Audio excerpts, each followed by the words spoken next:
What's up, YouTube friends, and welcome to Nerd Talk, Episode 8, here on the Biggieblazzin Show channel, here on YouTube. I'm your host, Biggieblazzin. This is Dustin Ellringer. How you doing? And what is Nerd Talk? You may ask yourself. Well, Nerd Talk is a weekly podcast that me and my co-host here get together and discuss all the nerdy shit that's on our minds and that's been going on in our lives during the week.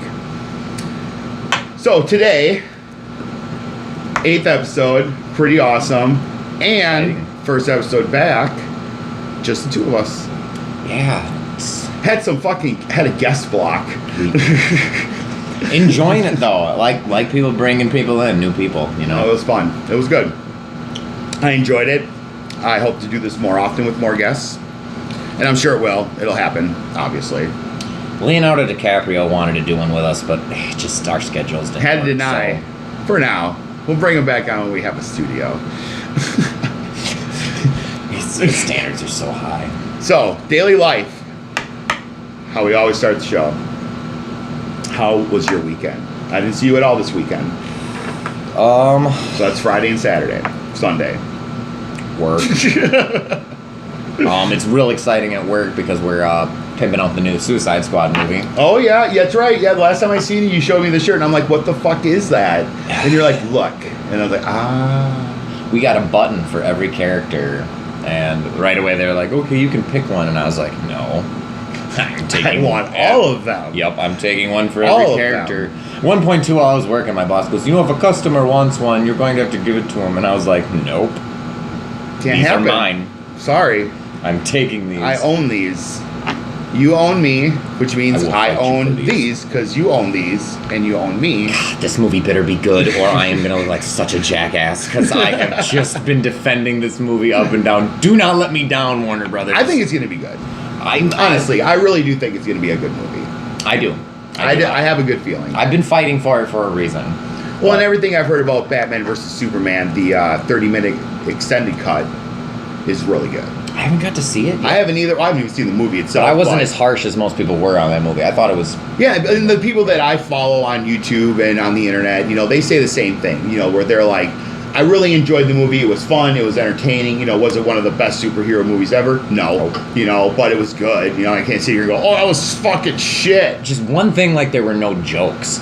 There were very few jokes. So there was all this intense story that they're building up to, and you couldn't even, laugh at anything. Right. They wouldn't let you do that. I mean, they spent $2 million adding jokes to the Suicide Squad, so I think...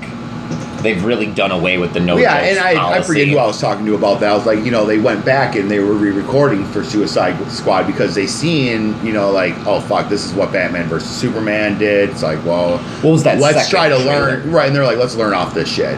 Let's learn off it. We can fix it now. It ain't in the theaters. We can fucking do something about it. Was it that third trailer that they released that was to the Queen music? Yeah, that was sick. And people so good. There were so many people commented like, "Oh, it looks funny." Yeah, it looked great. And they're like, "That's not the tone of the movie." And it's like, "Oh shit!" They were like, those were all the jokes I heard. Yeah, that was it. Just a rumor. Well, I'm sure there was maybe one or two other scenes that were going to be the other ones that were like, "Oh, I didn't see that one in the trailer," kind of thing. But that was it. They were saying all the funny moments were packed into the trailer, and they're like, "We need to have more." We need to fix this. Warner Brothers took a pretty strict no jokes policy because Green Lantern failed, and Nolan's Batman series had been very successful. So, just dumb executive shit. They said, no jokes. We're gonna have a serious, but even the last 45 minutes of Batman versus Superman, literally when they're fighting for their lives, they start throwing in some jokes, and people were happy with it. Yeah, they enjoyed it. So, but it's just strange to me. They're like, all right.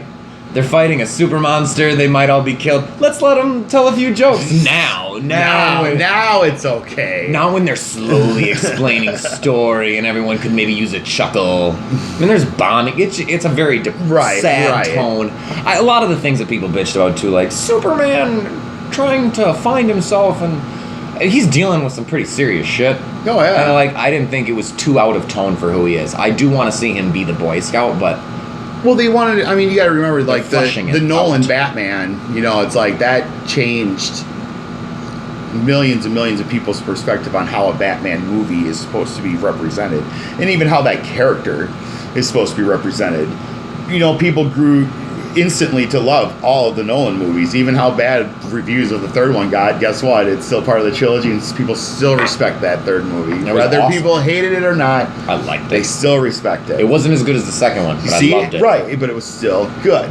But I mean, then with this whole Batman vs Superman, it's like I think they wanted to keep that tone, but they didn't know how, without looking too much as a copycat. Right.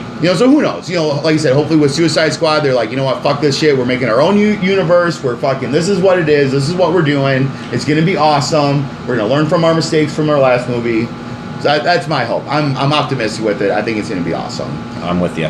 But, yeah. We'll have to go see that when it comes out. Oh, yeah. Maybe do a review or something. So I worked all weekend. How? Yeah. Wow. Well, whatever.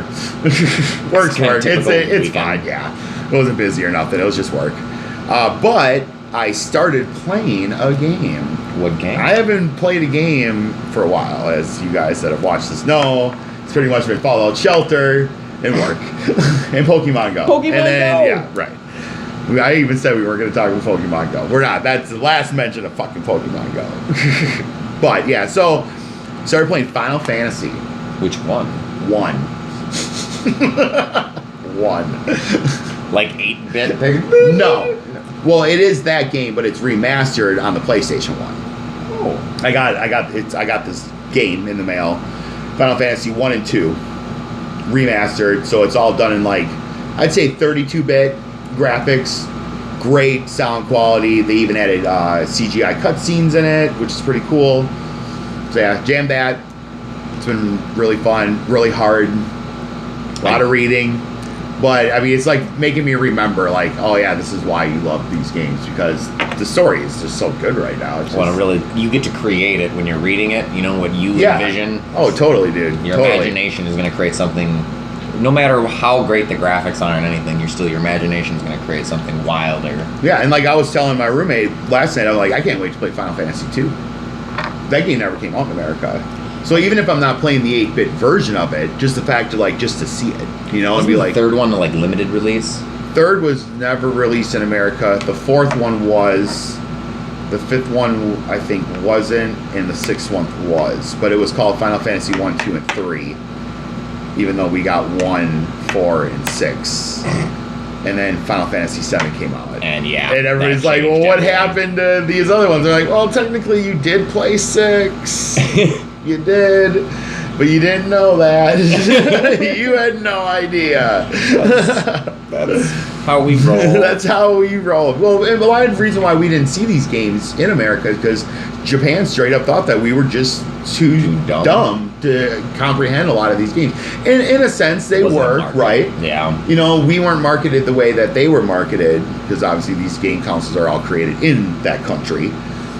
So they're getting the exposure instantly, where, we had America itself, Japan necessarily didn't hit this, and really Europe didn't either, but, the whole great fall of video games in the late 70s and early 80s, where Atari more or less collapsed the market because they were releasing garbage and garbage on garbage, releasing games that they took 2 weeks to develop. Not even giving any thought in anything. It's like, well, why do you think nobody's buying these games? So that's why the whole big thing with E.T. and shit, because that game was made in 3 weeks. Really? Because the movie came out and they wanted a game, and it was like, we want it now. Because the movie's in the theaters and it's doing huge. We want a video game to go on side by side as the game, or as the movie's in the theaters, and so the game can be on the shelves at the exact same time. And thus began a huge legacy of crappy ports. The game fucking. It's not one of the. It is one of the shittiest games, but a lot of people say that it is the shittiest game. No, it is not the shittiest game. It is definitely one of the shittiest games, but it's not the shittiest game. It actually is a decent game. A lot of people say it's like kids didn't know back then. Read the instruction manual. Honestly, if you read the instruction manual of E.T., you could play E.T. I see. I never. Kids never read instruction manuals. Yep. They would just want to pop in the game and play the game. I don't even know if I had it, though. I got it as a hand-me-down. Sure. I don't know if that was. You probably never had the instruction fucking manual. I may have actually died because I kind of liked instruction manuals when I was a Sure, kid. but are you looking at pictures or are you actually reading in how to play the game? Or are you looking at, oh my god, look at this picture? Or are you looking instructions on how to play the game? Or are you going, the game is about blah, blah, blah, in this kingdom, and da-da-da-da-da? Or are you actually looking, this is how the game mechanics works. This is how your controller works. This is how, Usually if I struggled, but that was actually still before the time of... But again, I was never a huge Atari fan, so I have no idea even how the instruction manuals looked in that. Nintendo, yeah, I was that kid. I totally delved into the instruction manuals. I don't think I got any of the instruction manuals when I got the hand-me-down thing. So you always got hands. See, that's what you've always been about, though, even still. Well, I was a little kid. 33 I was years happy. old, and still all about hand-me-downs. Don't fucking lie about it. No, not always. I got my Xbox One. I got bought, but one of my hand you down. Yeah, it was a gift. It was a gift. That's right. You didn't go out and buy that Xbox One. One out of two of the 360s that's broken. Same thing. Josh gave it to me. That's fine though. It's fine. It's like just hold it and fucking own it. I don't think it's on purpose. I think it's maybe just out of if I could cheat. Yeah. Like I'm like, I gotta worry about something. I always got something to worry about. Something. And somehow I just feel like super guilty. Like even though like video games have become like an adult thing or whatever, it's still like in my head like someone is wagging their Somebody's finger going, at me. why are you blowing your goddamn money? Even though today I just got a One. boxed and sealed game. You guys see that. I got to. He got to see it. But yeah, again, I'm 33 years old and blowing my money on games still. But it's fine. I don't care. I almost said the title and was like, no, don't. It's an old game. If you paid attention to the hints, I threw a fucking shout out of what that game originally, what system it came on. So the last thing I want to talk about, just because it has really nothing to do with anything nerdy, but it was just something that was amazing last night. Made a homemade pizza for myself. What kind of ingredients did you use? Oh my god. So I went with thin crust. Alright. This is some dirty food talk going on now. No nerd talk. Dirty food talk. We should almost do a show on that. That would be fantastic. So this may be a teaser for a new series. Because I could talk this all day. This may or may not have been the same type of pizza they used in episode 5 of Star Trek. So we'll just... But anyways, running out of time.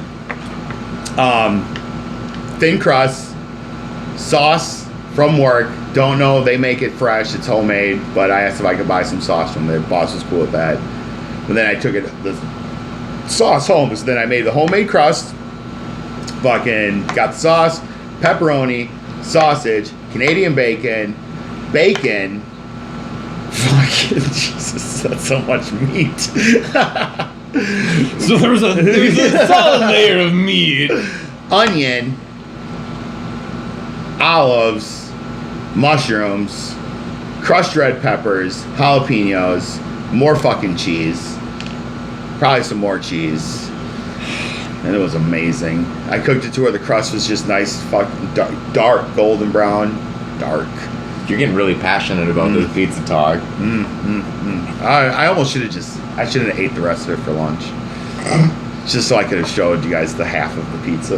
Like, look at this fucking thing. If you were on Instagram, that's a thing you do. Oh yeah, I am on Instagram. Take pictures of food. I just have a hard time doing that. I feel like nobody cares, but I'm so passionate about this. Right. Look at my pizza.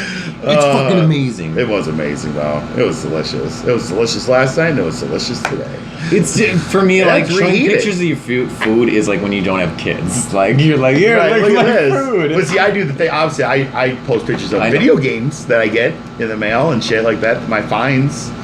I show that. That's so legit. I'm passionate about that. It's gotta count for fucking something, man. Follow me on Instagram. All I keep hearing in my head is I saw that Will Ferrell movie. You're about to get 20 likes on InstaFuck, and wow, yeah. It was like horrible trash talk, but it just keeps popping in my head every time I hear Instagram now. No, it's funny. Well, that was good daily life. That was a good one. I agree. We'll be back next week with more daily life. But topic 2 is coming next.